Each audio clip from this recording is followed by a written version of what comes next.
नमस्कार दोस्तों, आशा करता हूँ आप सब कुशल मंगल हैं। दोस्तों, आपका साथी मनीष स्पिरिचुअल सीए चैनल में आपका फिर से स्वागत करता है। आज एपिसोड 106 अध्याय 3 कर्म योग के श्लोक 5 पर हम विचार विमर्श करेंगे।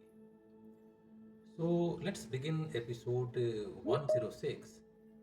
So focusing completely on efforts while detaching from the outcome means practicing dedicated work, saving our energy and letting the final achievements speak for themselves. लेकिन क्या अर्जुन ये करना चाहते हैं? क्या अर्जुन ऐसा कर रहे हैं या ऐसा करने का प्रयास कर रहे हैं? क्योंकि अगर हम देखें तो अर्जुन जी अभी भी युद्ध तो नहीं करना चाहते। So, what is action or duty? What is being actionless? What is moksha? And can we attain moksha or liberation being actionless? इसको हम अर्जुन जी के कॉन्टेक्स्ट में भी समझेंगे, क्योंकि अर्जुन जी अपने ड्यूटी या एक्शन को छोड़ना चाहते हैं, युद्ध नहीं करना चाहते हैं। तो मित्रों, चलते हैं श्लोक 5 अध्याय 3 और भगवान श्री कृष्ण के संदेशों को समझेंगे। लेकिन उससे पहले आप सभी से निवेदन है कि मेरे चैनल को लाइक करें, सब्सक्राइब करें और अपने मित्रों के साथ भी शेयर करें। न हि कश्चित् क्षणम् अपि जातु तिष्ठति अकर्मकृत कार्ये हि अवशः कर्म सर्व प्रकृतिजय गुण। कोई भी मनुष्य एक क्षण के लिए अकर्मा नहीं रह सकता। वास्तव में सभी प्राणी प्रकृति द्वारा उत्पन्न 3 गुणों के अनुसार कर्म करने के लिए विवश होते हैं।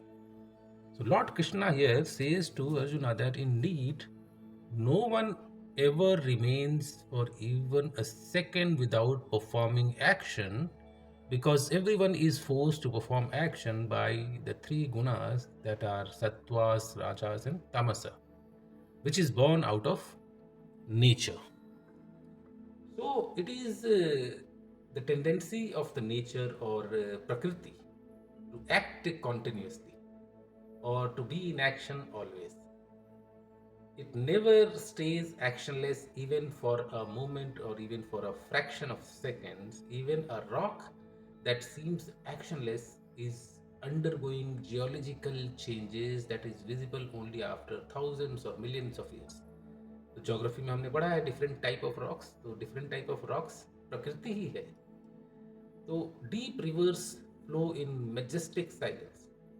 सोचिए कि नदी या कोई भी पानी की जगह जो इंसानों से अछूती है, लेकिन अगर हम ऊपर से देखें तो हम यह नतीजा निकाल सकते हैं कि पानी में कुछ नहीं हो रहा है, लेकिन वहाँ बहुत सारे जीव होंगे, बैक्टीरिया होंगे, फंगस होंगे, मछलियाँ होंगी और भी बहुत सारी चीज़ें होंगी। लेकिन हम ध्यान से देखें तो हम हलचल, आवाज़ वगैरह देखेंगे और सुनेंगे। तो अब हम अपना ध्यान वापस अर्जुन जी या मुझ पर या आप पर लगाते हैं। यह शरीर क्या है? यह शरीर भी तो कुदरत से बना है।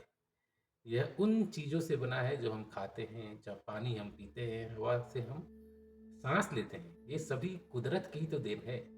तो अगर हमारा शरीर कुदरत से पैदा हुआ है और उन्हीं के हिस्सों से बना हुआ है, तो क्या यह भी कुदरत के लगातार काम करने को के तरीके को नहीं अपनाए? तो अगर कुदरत या प्रकृति कंटिन्यूअस है, तो क्या हम एक्शनलेस हो सकते हैं? बिल्कुल नहीं। इसलिए श्री कृष्ण जी हमें बताते हैं कि सभी जीवों के पास काम करने के अलावा कोई चारा नहीं है, क्योंकि सभी जीव कुदरत से बने हैं। इसलिए भगवान श्री कृष्ण जवाब देते हैं कि मैं या आप या अर्जुन जी पहाड़ या जंगल या एकांत में जाकर सारे काम छोड़ सकते हैं। ऐसा हम सोच सकते हैं कि सारे काम रोक दें। हम ऐसा नहीं कर सकते, क्योंकि जिन गुणों से हम बने हैं वे कुदरत से पैदा हुए हैं और कुदरत कभी भी लगातार काम करना बंद नहीं करती। तो दोस्तों, आज का निष्कर्ष क्या है? समझते हैं निष्कर्ष को विस्तार से। तो अर्जुन जी अभी भी हालांकि सेटिस्फाइड नहीं है कि उन्हें युद्ध करना चाहिए। चलिए, कोई बात नहीं। अब मान लेते हैं 1 मिनट के लिए कि मैं और आप भी सेटिस्फाइड नहीं है कर्म करने के लिए या काम करने के लिए। तो श्री कृष्ण के इस स्टेटमेंट से अगर आप संतुष्ट नहीं हैं तो चलिए हम 1 घंटे, सिर्फ 1 घंटे एकदम शांत बैठने की कोशिश करते हैं। तो अगर हम किसी तरह शारीरिक रूप से शांत बैठ भी जाएं तो भी हमारे दिमाग में विचार दौड़ते रहेंगे, और सोचने का काम भी तो एक एक्शन ही है। तो संदेश साफ है, हर एक परिस्थिति में एक्शन या कर्म या कर्तव्य धर्म के अनुसार करना है। हर काम को हमें पूरी क्वालिटी के साथ करना है, हर काम को हमें पूरी क्षमता के साथ करना है। हर काम का एक प्राकृतिक कारण जरूर होता है, इसलिए कर्म के अलावा अर्जुन जी मेरे और आपके पास कोई चॉइस नहीं है।